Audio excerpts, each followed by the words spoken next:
آج سے 10 سال قبل مسلم لیگ نون کے قائد سابق وزیر اعظم نواز شریف نے اپنے بھتیجے حمزہ شہباز کو اپنا سیاسی جانشین قرار دیا تھا، مگر پاناما کیس کے دوران جب نواز شریف کی مقتدرہ سے لڑائی شروع ہوئی تو مریم نواز والد کے ساتھ ڈٹ کر کھڑی ہوئی، جبکہ حمزہ شہباز کا نقطۂ نظر اپنے والد شہباز شریف کے زیادہ قریب تھا، اور وہ یہ تھا کہ مقتدرہ سے لڑائی سے ہمیں نقصان ہوگا۔ اس زمانے میں نواز شریف اور شہباز شریف کی رائے میں اختلاف تھا۔ نواز خاندان کو یہ بھی احساس تھا کہ پاناما مقدمے کا انہوں نے یک اور تنہا مقابلہ کیا۔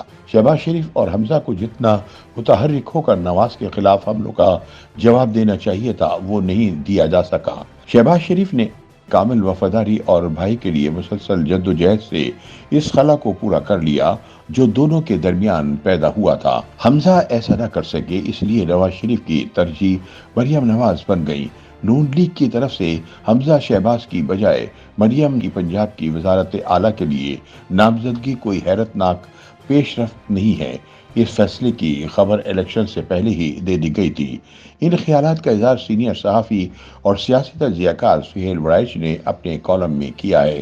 وہ لکھتے ہیں کہ 2013 کے الیکشن میں جاتی عمرہ میں نواز شریف کا جیو ٹی وی کے لیے ایک خصوصی انٹرویو کیا گیا۔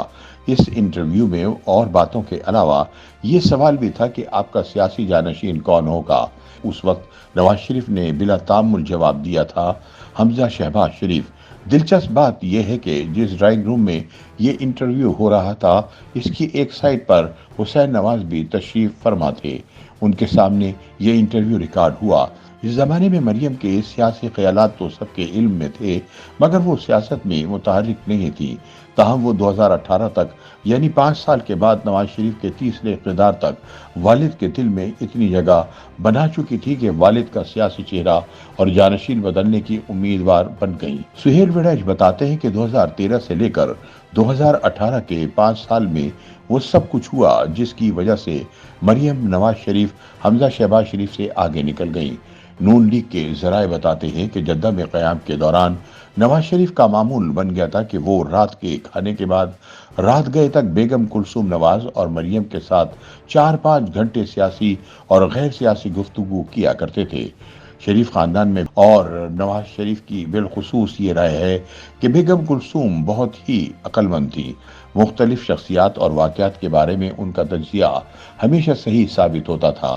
چودھری نثار علی ہوں یا وفاداریاں تبدیل کرنے والے دوسرے لوگ، ان کے بارے میں بیگم کلثوم نواز کی رائے پہلے سے ہی اچھی نہیں تھی۔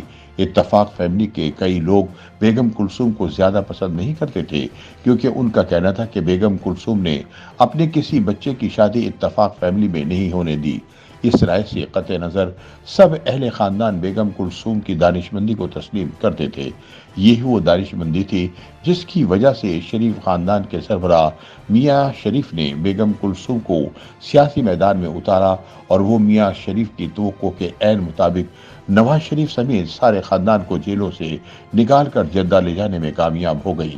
اتفاق فیملی کے لوگ یہ بھی کہتے ہیں کہ زندگی کے آخری برسوں میں بیگم کلثوم کا اپنے باؤجی یعنی میاں نواز شریف پر اثر بہت بڑھ گیا تھا۔ پاناما مقدمے کے زمانے میں نواز شریف کے زیادہ تر مشورے بیگم کلثوم اور مریم نواز سے ہوتے تھے۔ یہی وہ وقت تھا جب حمزہ سے دوری اور مریم سے سیاسی قربت شروع ہو گئی۔ سہیل وڑائچ کے مطابق حمزہ شہباز کے انداز و اطوار اپنے تایا نواز شریف سے بہت ملتے جلتے ہیں۔ دونوں رومانیت پسند ہیں، دونوں کی موسیقی میں گہری دلچسپی ہے، دونوں گانے کا شغف بھی رکھتے ہیں۔ شہباز شریف خاندانی محفل میں گانا سناتے ہیں۔ حمزہ میں بھی نواز شریف کی طرح سیاسی سمجھ بوجھ ہے۔ نواز شریف کے بعد لاہور اور پنجاب میں نون لیگ کی سیاست کو حمزہ نے ہی سنبھالا ہوا تھا۔ نواز شریف تو بہت کم لوگوں سے ملتے ہیں۔ یہ حمزہ ہی تھا جو لاہور اور پنجاب کی سیاست کو دیکھتا تھا۔ ہر ضمنی انتخابات کا انچارج بھی حمزہ ہوتا تھا۔ 2018 کے لاہور کے ٹکٹ بھی حمزہ کی مرضی کے مطابق بانٹے گئے تھے۔ اس بار اکثر ٹکٹ بانٹنے میں حمزہ کی مرضی نہیں لی گئی، اور حمزہ کے قریبی حلقے کے ماجد ظہور، عمران گورایا، توصیف شاہ اور کبیر تاج میں سے کسی کو ٹکٹ نہیں ملا۔ حمزہ وزیر اعلیٰ بنا تو چند دن ہی حکومت چلی، اس کو بھی اوپر سے ہدایت زیادہ ملتی تھی اور اس کو